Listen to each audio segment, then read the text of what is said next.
Assalamualaikum warahmatullahi wabarakatuh. Kami di sini dari kelompok 1 dengan saya Muhammad Nabil Akbar dan dua teman saya, ada Fajar Yudha Nugraha dan Irna Nurdiani, akan membawakan materi tentang decision tree. Untuk yang pertama, pembahasan yang pertama akan dibawakan oleh saya sendiri. Nah, di sini ada tujuan pembelajaran. Pertama, ada paham konsep dasar decision tree, tahu cara kerjanya kayak gimana, bisa pakai decision tree buat klasifikasi data. Nah, yang kedua, apa itu decision tree?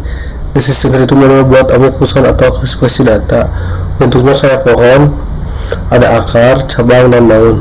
Nah, contohnya dipakai di rencana prediksi iya atau tidak dan lain-lain. Jadi decision tree itu adalah salah satu keputusan atau metode dalam pembangunan mesin yang digunakan untuk pengambilan keputusan atau dapat membantu juga untuk mengambil keputusan. Secara sederhananya, decision tree itu seperti diagram bercabang yang membantu kita memilih jawaban atau solusi berdasarkan pertanyaan-pertanyaan yang diajukan secara bertahap. Ibaratnya kayak main tebak-tebakan ya. Jadi yang dimulai dari satu pertanyaan terus bercabang ke pertanyaan lain sampai kalian nemu jawabannya. Contoh mudahnya kayak gini. Kalau kamu lagi pengen makan, misalkan kamu lagi pengen makan nih makanan berat atau makanan ringan. Misalkan makanan berat, nah makanan berat mau nasi atau mau makan mie, misalkan nasi. Nasinya nasi kuning atau nasi goreng, jawabannya nasi goreng. Nah kayak gitu ya. Jadi intinya decision itu adalah alat bantu untuk mengambil keputusan berdasarkan data lewat proses bertanya atau bertahap seperti pohon bercabang. Di sini ada komponen utama. Yang pertama ada roadmap, titik awal keputusan berisi seluruh data. Roadmap ini adalah awal tempat proses pengambilan keputusan dimulai. Internal node, titik yang menguji suatu atribut. Jadi internal node ini titik pengambilan keputusan berdasarkan nilai suatu atribut. Dan lead node, titik akhir yang menunjukkan keputusan atau klasifikasi. Jadi node yang akhir ini menunjukkan hasil atau prediksi dari proses klasifikasi. Nah, selanjutnya ada contoh komponen utama. Nah seperti ini ya contohnya. Kan kalian tadi misalkan lapar pengen makan. ada pilihannya misal seperti makanan berat atau makanan ringan. Nah si makanan berat atau makanan ringan itu di roadmap yang hitam ini ya. Jadi misalkan makanan berat mau turun ke internal node. Nah yang satunya makanan berat atau makanan ringan, misalkan makanan berat, nah turun ya, mau nasi atau mau mie. Nah langsung ke bawah lagi, nasinya nasi goreng atau nasi kuning. Nah seperti itu ya teman-teman. Nah di sini juga ada algoritma terpopuler, misalkan ID3 pakai informasi gain. Jadi ID3 ini adalah algoritma keputusan yang dipakai informasi gain untuk memilih suatu atribut terbaik. Nah, ID3 ini cocok buat data kategorikal ya. Yang kedua ada C4,5. Ini adalah upgrade dari ID3 ya. Jadi C4,5 lebih fleksibel. Mungkin jadi versi upgrade dari ID3 lebih fleksibel karena bisa menangani data numerik dan nilai kosong. Nah yang ketiga ada card, cocok buat klasifikasi, regresi dan kayak gini ini. Jadi saat ini digunakan untuk klasifikasi dan regresi menggunakan gini indeks dan menghasilkan pohon biner. Cocok berbagai jenis data ya kalau yang cat ini. Di sini ada kelebihan dan kekurangan. Kelebihannya mudah dipahami, jadi decision itu mudah dipahami dan bisa dijelaskan ke siapa saja.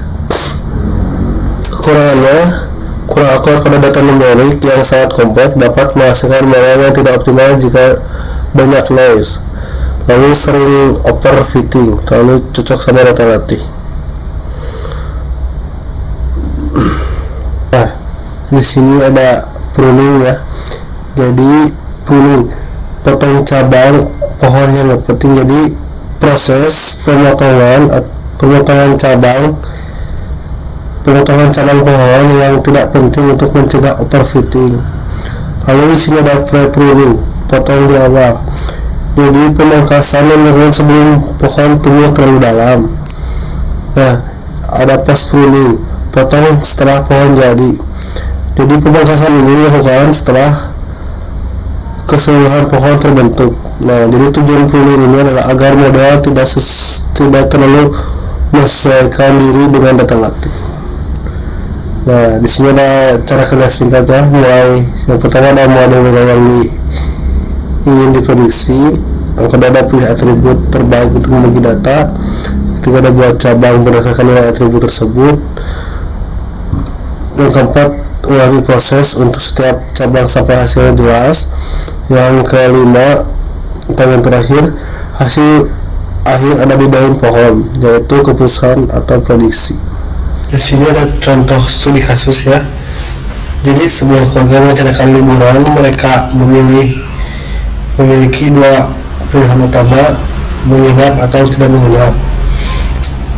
Nomor satu, jika mereka memilih menginap, maka mereka berencana pergi ke pantai. Namun keputusan ini juga masih bergantung pada kondisi cuaca. A. Jika hujan, maka mereka tidak jadi pergi. B. Jika tidak hujan, maka mereka jadi pergi ke pantai. Dan nomor 2, jika memilih menginap, maka mereka akan pergi ke villa di puncak, tapi mereka juga mempertimbangkan kondisi lalu lintasnya.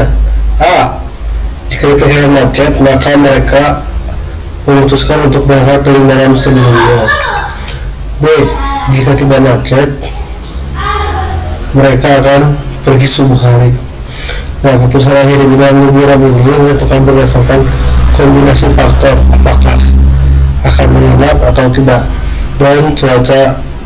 Potensi kemungkinan juga harus diperhatikan. Nah, ini adalah rencana liburan keluarga. Nah, jika tidak ingin menginap, mereka akan pergi ke pantai. Namun, jika hujan, mereka tidak jadi pergi. Dan kalau tidak hujan, mereka akan jadi pergi. Misalkan mereka akan tidak menginap. Namun jika mereka ingin menginap, mereka bakal berangkat ke villa di puncak. Kalau kemungkinan macet, jadi mereka akan pergi di malam hari. Kalau tidak macet, maka mereka akan pergi di subuh hari. Baik, terima kasih kepada rekan saya, Saudara Noval, yang telah menyampaikan materinya. Di sini saya akan menyampaikan teori decision tree yang tercantum di dalam modul. Kita masuk ke dalam teori decision tree. Di sini ada konsep dasar, definisi decision tree. Decision tree atau pohon keputusan adalah salah satu metode dalam machine learning yang digunakan untuk klasifikasi regresi.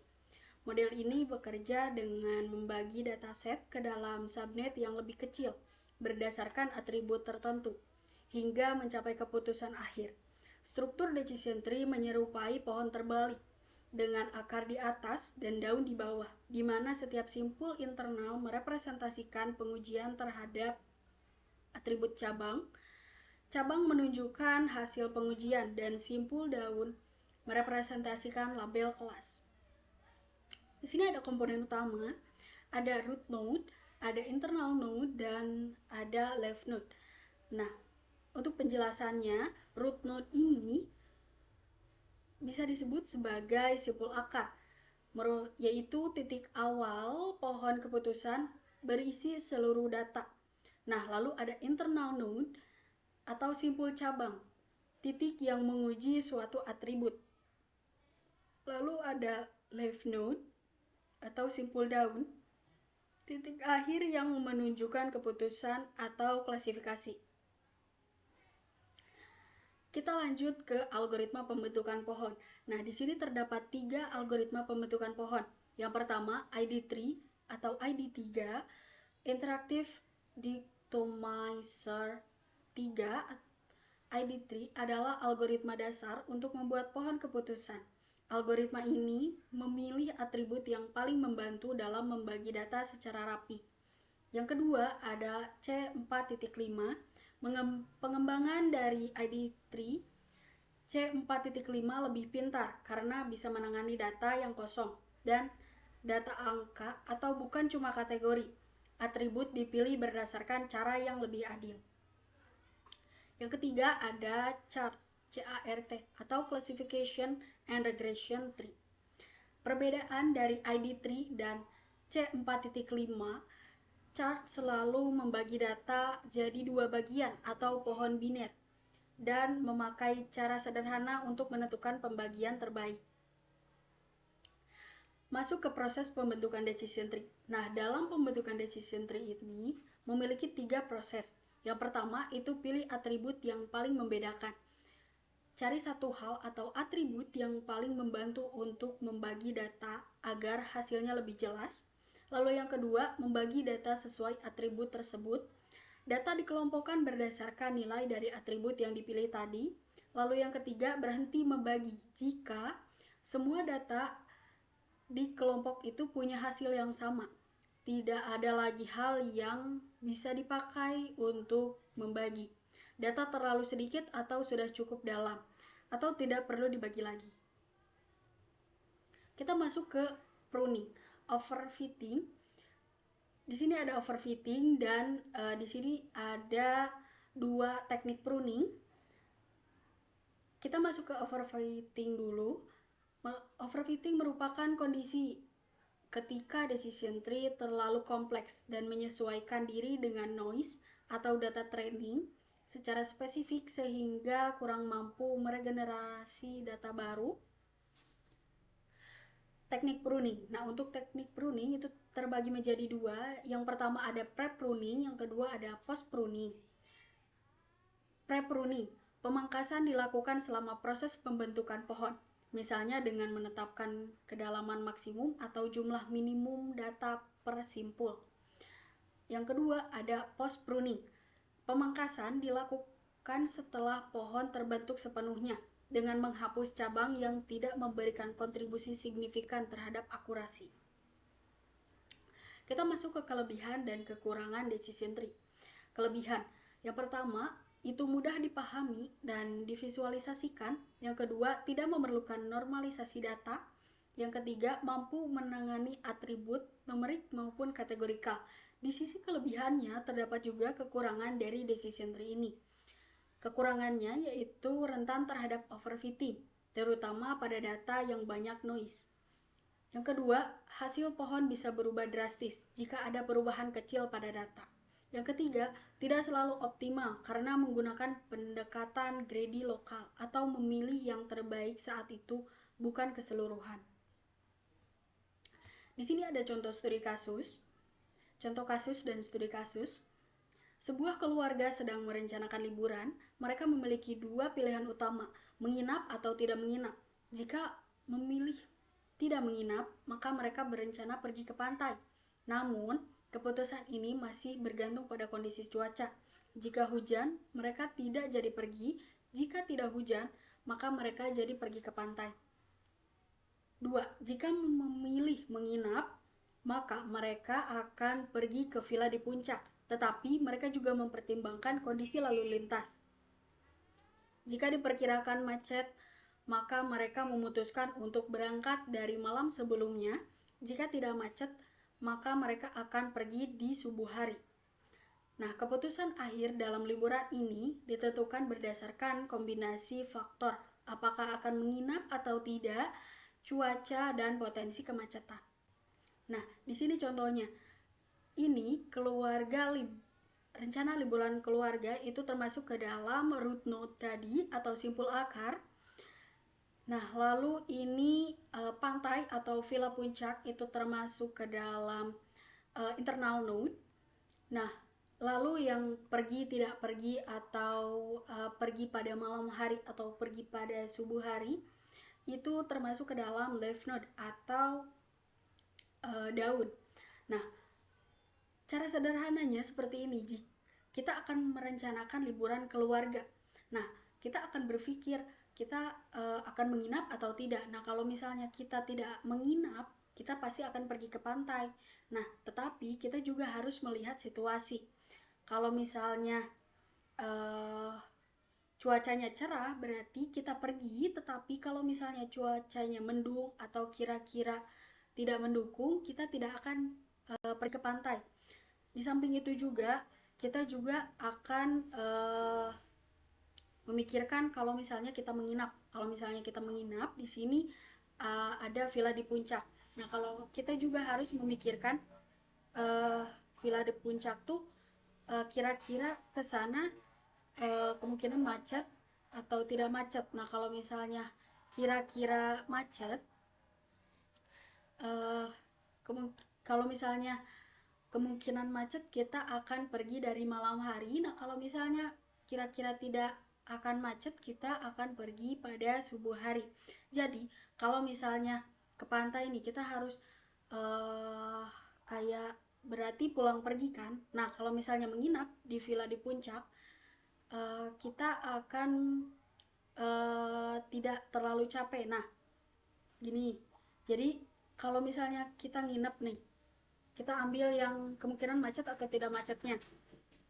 Jadi, kalau misalnya kita kira-kira ada nih kan yang namanya libur panjang atau libur akhir tahun atau mungkin libur-libur lain yang emang waktunya beberapa hari, uh, itu pasti jalur villa akan macet.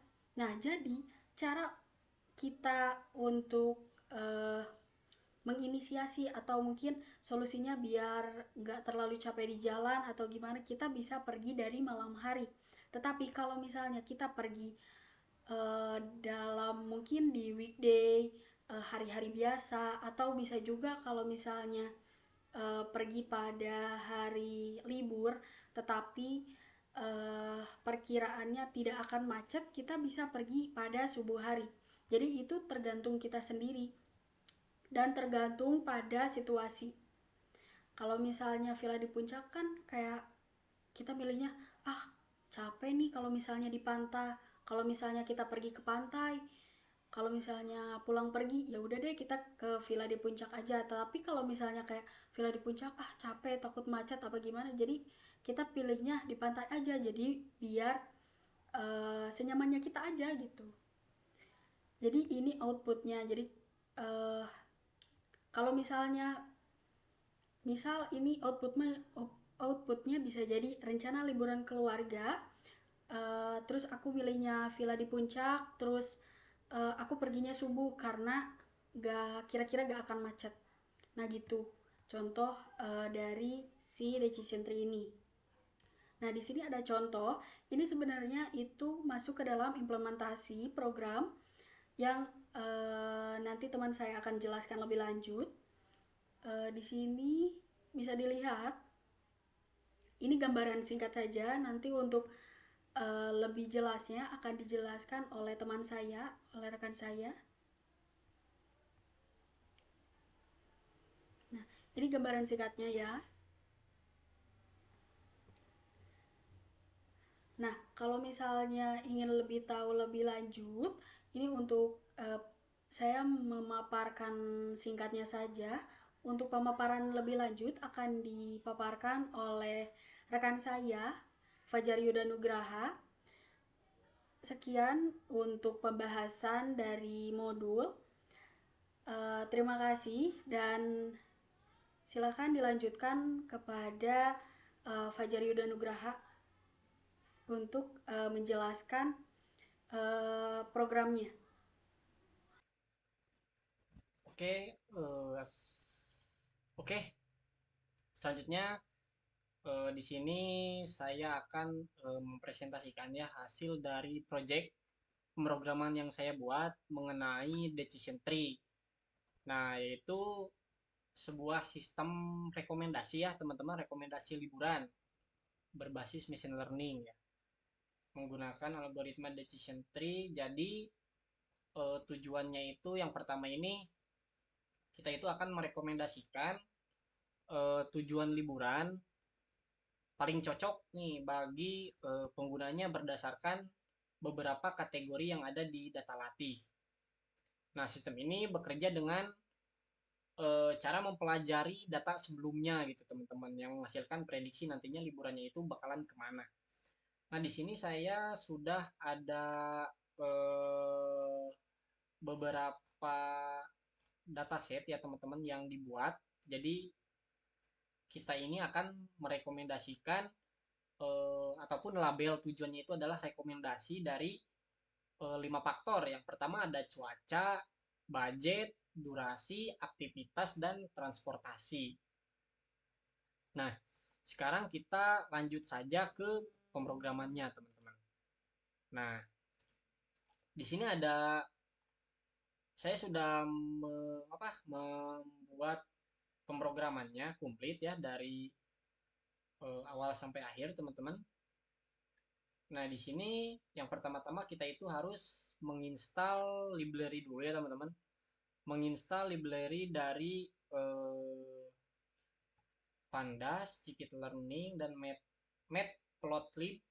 Pandas ini untuk mengolah datanya ataupun pengolahan data, Scikit-learning untuk pembelajaran mesinnya, dan Matplotlib ini untuk visualisasi nantinya.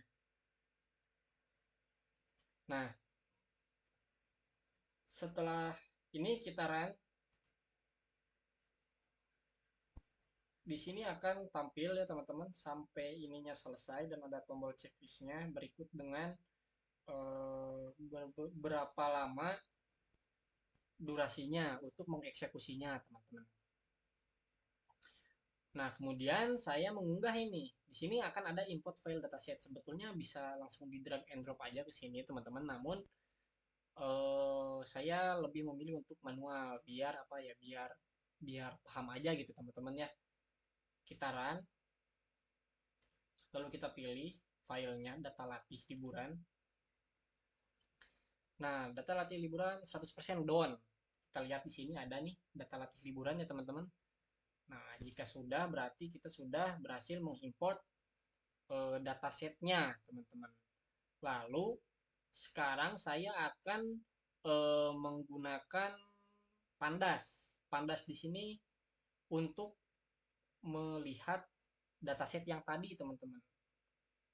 Kita lihat apa saja. Nah, ini adalah 5 baris dari dataset yang tadi. Ini yang pertama ada cuaca, budget, durasi, aktivitas, transportasi, dan rekomendasi.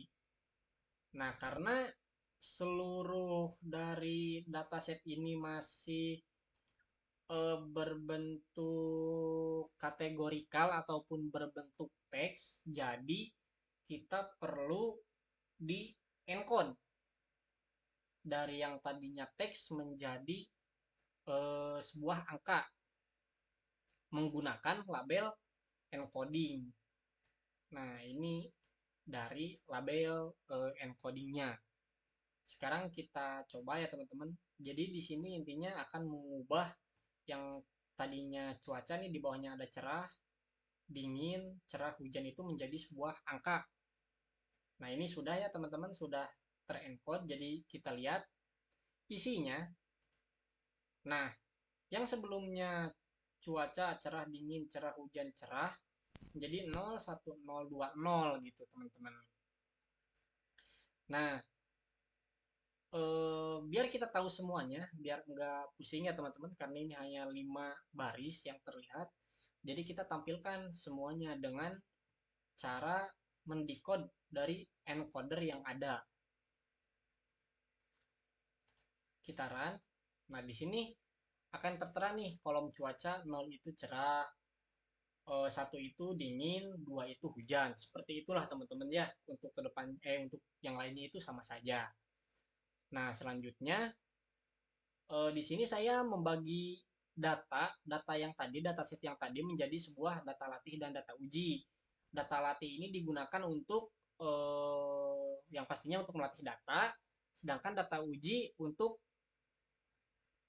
mengevaluasi dari model yang telah dibuat ataupun model yang telah dilatih tadi.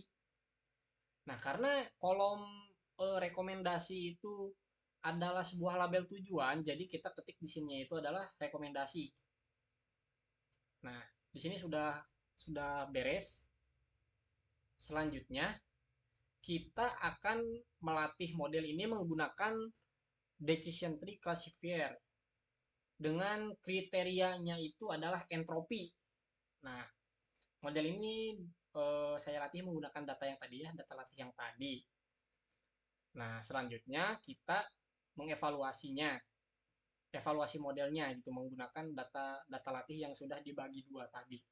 Nah, jika sudah selesai ini akan muncul ya output dari decision tree klasifikasi apa gitu kan.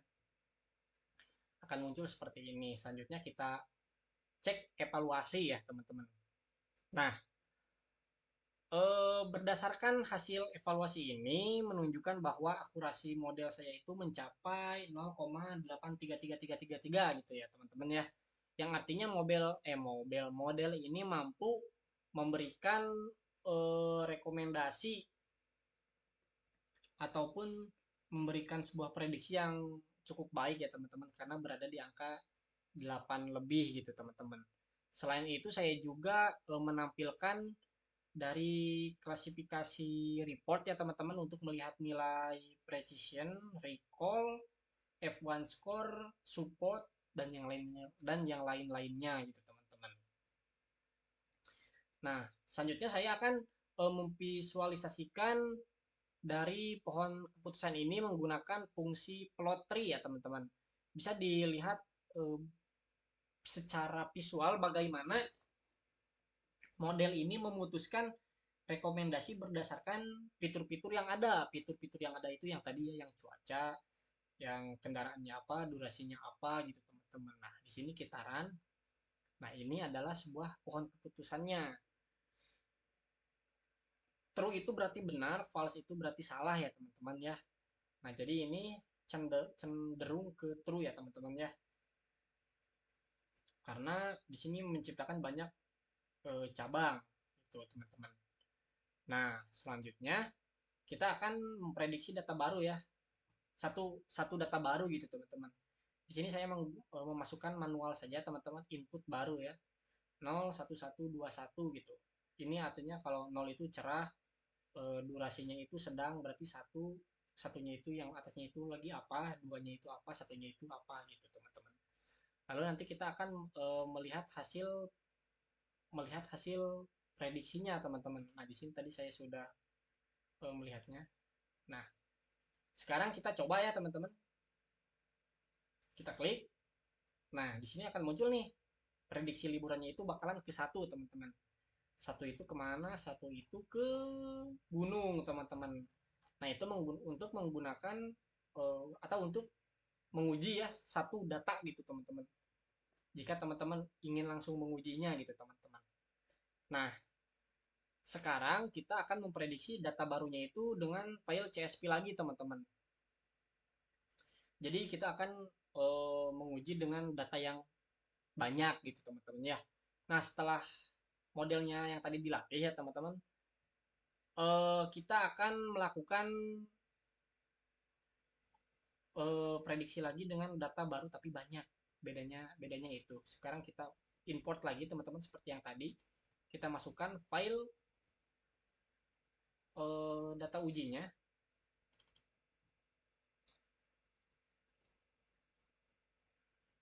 Nah, sekarang kita lihat apa aja yang ada. Nah, bisa dilihat di sini ada 5 fitur, 5 faktor ya. Yang pertama ada cuaca, budget, durasi, aktivitas, transportasi. Terus apa bedanya gitu dengan yang awal? Kalau yang awal kan ada rekomendasinya. Nah, kalau yang baru tidak ada rekomendasinya. Kenapa? Karena yang awal itu kan data latih. Kalau yang baru ini adalah data uji. Begitu teman-teman. Jadi kenapa tidak ada? Karena kita akan mencari prediksi untuk rekomendasinya. Rekomendasi prediksinya itu apa gitu teman-teman. Nah, selanjutnya kita akan melakukan encoding lagi teman-teman dari data ini. Nah, jika sudah, kita akan menampilkan hasil prediksinya apa gitu teman-teman.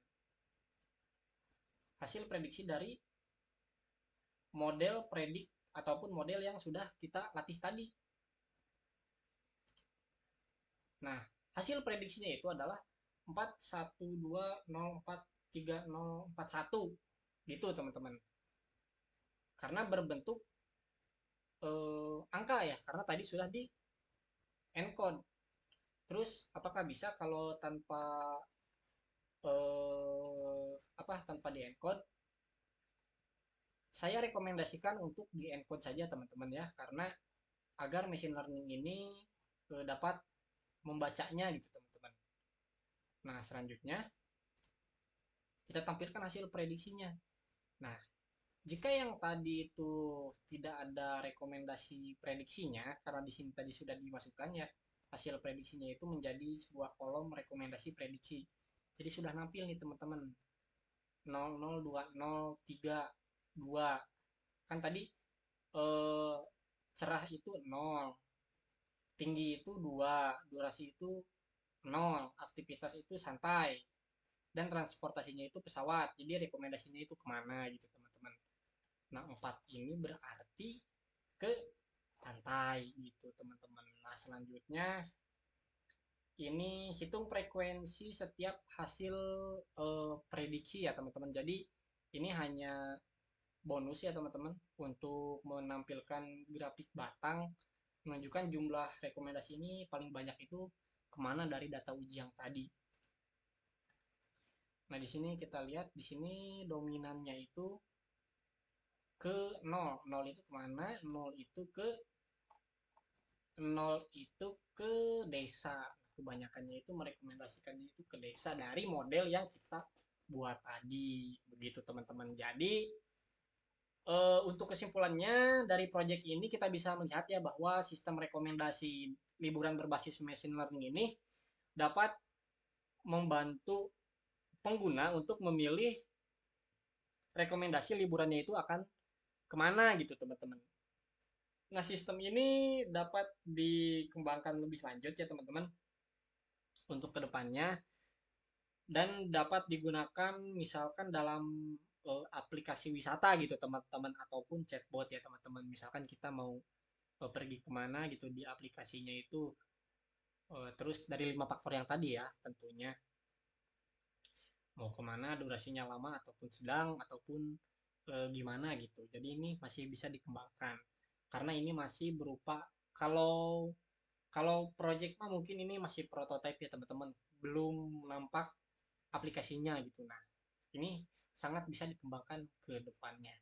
Nah, mungkin itu saja teman-teman. Nanti untuk link dari Google Colab ini beserta pemrogramannya akan saya lampirkan. Terima kasih.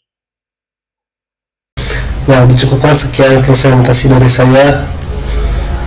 Mohon maaf bila ada kekurangan atau kesalahan kata, mohon dimaafkan. Wassalamualaikum warahmatullahi wabarakatuh.